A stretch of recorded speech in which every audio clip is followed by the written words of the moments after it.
Você é concurseiro de todo o Brasil, é um prazer mais uma vez recebê-lo em nossa companhia. Seja bem-vindo, meu amigo, minha amiga, a este site de sucesso, este site que vai fazer de você mais um dos nossos campeões. Sou o professor Jefferson Fiel, professor de matemática, de raciocínio lógico e de estatística. Estamos juntos aqui para dar continuidade aí ao estudo de estatística. E na aula de hoje, galera, eu quero falar de uma forma especial sobre as normas de tabulação estatística. Então, tudo isso aí é um conjunto de regras, um conjunto de procedimentos que tem que ser adotados, obviamente, são normas da ABNT.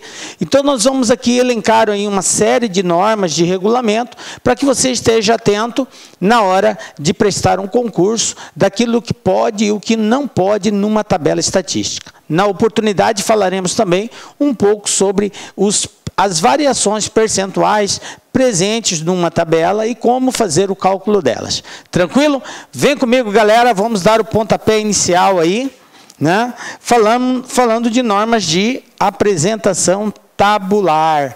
E aí a gente vai dar um foco também nos tipos de séries estatísticas, né? E também vamos falar das variações percentuais. Vamos lá. Formas de apresentação dos dados estatísticos. O que nós sabemos a respeito disso, galera? Nós sabemos que a estatística ela tem uma função de ir em campo, colher as informações, levantar todos os dados. Depois que ela colhe essas informações, ela organiza esses dados. E, organizados os dados, ela tem que apresentar esses dados. E esses dados podem ser apresentados de duas formas. Ou eles são apresentados através de tabelas, ou eles são apresentados através de gráficos. Ok? Então, hoje nós vamos falar exatamente sobre a tabela. Então, como que eu faço a apresentação desses dados em tabelas? Beleza. Então, os dados estatísticos, eles são apresentados através de tabelas e gráficos, e nós vamos falar agora sobre tabela. O que é uma tabela, professor? É um arranjo sistemático de dados numéricos dispostos de tal forma. Quando a gente fala dispostos de tal forma, quer dizer que a organização dele procede em linhas e colunas. Quando eu falar linha, estou fazendo referência às informações que estão na horizontal. Quando falarmos em coluna, nós falamos nas representações na vertical. Beleza? Para fins de comparação ou de estudo aí. Tranquilo? É isso que a tabela faz. É esta apresentação. Então, vamos conhecer aí o que é esta tabela na forma prática, né? Uma tabela deve apresentar dados de modo resumido, claro. Ela não tem como você encher a tabela com tudo aquilo que você pesquisou. Você fez, organizou os dados e aí você resume aquelas informações para poder ser apresentado na tabela de tal forma que o quê? Que te dê uma visão geral daquilo que foi estudado, daquilo que está sendo analisado. Beleza? A tabela ela é constituída dos seguintes elementos. Então, nós elencamos aqui os principais elementos que compõem uma tabela. Primeiro deles, o título. Depois nós vamos falar individualmente de cada um desses. Segundo, o cabeçalho. Terceiro, o corpo da tabela. E o quarto, a fonte. Bom, existem alguns autores de livros que detalham um pouco mais essa questão do corpo, alguns outros elementos constituídos aqui. Mas nós vamos falar do corpo num todo, ok? Beleza, então vamos lá. Está aqui uma tabela estatística. Eu tenho aqui uma tabela que faz referência a quê? A produção de petróleo na Bahia no ano de 1996 até o ano de 2000. Então, eu tenho aqui todas as informações da produção de petróleo. Como que eu faço a leitura de uma tabela? Eu verifico as informações aqui. Está todos os anos e aqui está a produção de petróleo referente a cada um desses anos. Então, na horizontal, eu faço a leitura. Em 96, 2.536 mil toneladas. Né? 1997, 2.666, na verdade são milhões, né? Porque aqui está em mil, toneladas, né? A gente tem que acrescentar. Quando aparece aqui 1.000, eu teria que acrescentar mais 1.000 aqui. Então, na verdade, são milhões de toneladas aqui. 1998, 3.750.000 toneladas.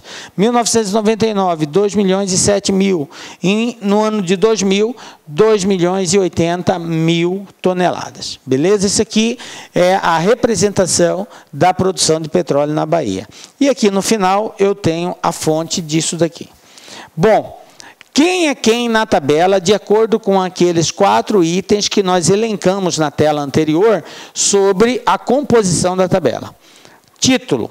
Quem é o título? O título está aqui, ó. É a informação que aparece na parte superior da tabela. Está aqui, ó. Este é o título. Quem é o cabeçalho? O cabeçalho, galera, ele aparece na parte superior de cada conjunto de informações, tá? Então, eu tenho aqui, ó, o cabeçalho aqui, ó, ano, e eu tenho aqui produção, para identificar o que está representando cada coluna. Então, esta informação que representa o que cada coluna vai conter é chamado de cabeçalho. Depois nós temos o corpo. O corpo é exatamente esse conjunto mediano aqui, ó, de todas essas informações. O corpo traz o detalhamento de todas as informações necessárias na tabela.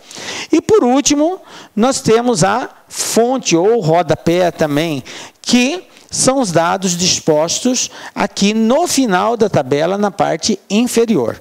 Então, eu tenho na composição o título, o cabeçalho, o corpo e a fonte rodapé. Tranquilo?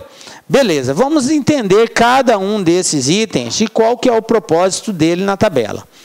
Bom, começando com o título. O que é o título, professor? O título é a indicação que precede a tabela e contém a identificação de 3 fatores do fenômeno. Ou seja, ele faz o resumo do objetivo daquela tabela. Aquela tabela está representando quem, o que ela está retratando, quais são as informações que ela nos traz. Então, esse título, ele traz no seu conteúdo, no seu contexto, 3 fatores. Ou ele vai fazer referência a um tempo, tá? Que é a época, que seria a história, o período, o tempo da história, ou o local aonde está acontecendo esse evento, ou um determinado fenômeno descrito, ou seja, uma espécie. Às vezes, aquela tabela está fazendo referência, por exemplo, a uma espécie animal. Aí, ele vai trazer quais são os animais que ela está fazendo referência. Então, é específico, é uma certa categoria. Então, ele pode falar do tempo, ele pode falar do local, ou ele pode falar de uma espécie específica. Ok? E o cabeçalho? Bom, o cabeçalho é a parte superior da tabela que especifica o conteúdo das colunas, como eu já havia salientado. Ali ele vai retratar, quando ele apareceu lá, ano, então abaixo daquilo ali estão todos os períodos que foi feito o estudo. Tá? Produção, abaixo está todas as quantidades referentes a cada período, e assim por diante. O corpo é o espaço que contém as informações sobre o fenômeno estudado, ou seja, é aquela que traz os dados, no ano tal produziu tal, e no outro ano produziu mais tanto, e assim por diante. E, por último, a fonte ou rodapé, né, que é a indicação da entidade responsável pelo levantamento.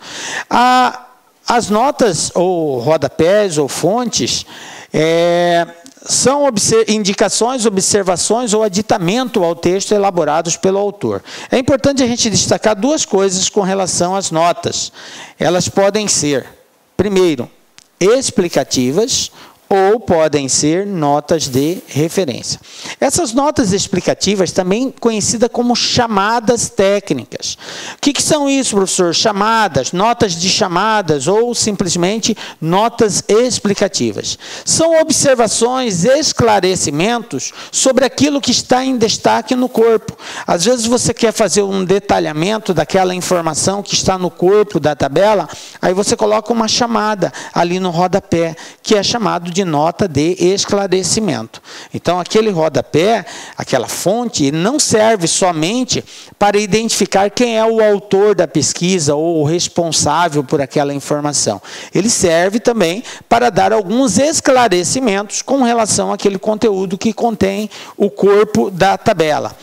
E pode ser também notas de referências, que aí, nesse caso, sim, é a indicação do responsável pela pesquisa, né, do autor daquelas informações. Beleza? Então, isso que é a fonte. Bom, então a gente já conheceu o que é uma tabela, quais são os elementos que constituem ela e o que cada um indica. Vamos falar mais especificamente agora das normas de apresentação tabular.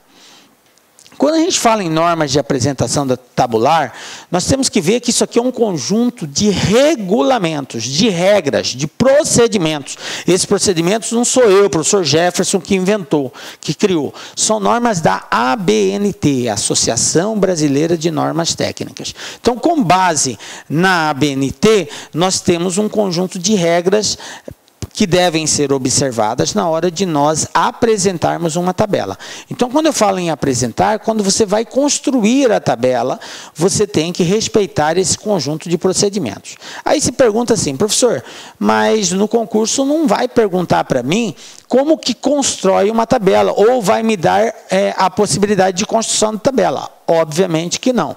Se acaso fizer alguma pergunta com relação às normas de conduta, certamente o exercício vai te dar alguma observação, tal procedimento na construção de uma tabela pode ser feito assim e pedir para você... Olá, meus amigos, minhas amigas, sou o professor Luiz Antônio Carvalho e peço licença para vocês para convidar vocês a conhecerem o nosso super curso básico para o concurso do Banco do Brasil 2018. Como vocês bem sabem, o edital do Banco do Brasil está publicado e nós aqui do Lá Concurso, nós não podíamos ficar de fora dessa seleção, até porque nós temos uma tradição. De 2010 até a presente data, nós tivemos oportunidade de atender todos os concursos de carreiras bancárias no Brasil. Não é agora que nós iremos aí ficar de fora. Concurso do Banco do Brasil, edital publicado, edital na praça aí. Quero dizer para vocês o seguinte, nosso curso é um curso básico, porque essa seleção do Banco do Brasil ela veio muito diferente. Tudo leva a crer que será carreira administrativa com foco em informática e claro, informática vai ser a matéria aí base desse concurso. Infelizmente, nós fizemos uma reunião com a nossa equipe de informática e nós resolvemos não atender esse módulo de informática. Então, meus amigos, minhas amigas, eu quero dizer para vocês o seguinte, quer fazer um curso básico, esse curso com a qualidade dessa videoaula para você pontuar, então acesse lá concursos, é apenas 10 parcelas de R$15. Lá você vai ter aulas completas de língua portuguesa, atualidades do mercado financeiro, conhecimentos bancários, matemática, probabilidade e estatística aqui no Lá Concurso, todos esses módulos por apenas 10 mensalidades de R$15. E um grande detalhe, tá? Um grande detalhe. Fiz um compromisso com o pessoal, com nossos alunos do Banco do Brasil. Se nós tivermos aí 100 matrículas no concurso do Banco do Brasil, o professor Luiz Antônio de Carvalho se compromete em oferecer para vocês uma super revisão de informática nesse edital, de 5, 6 horas aí com um dos nossos mestres, né?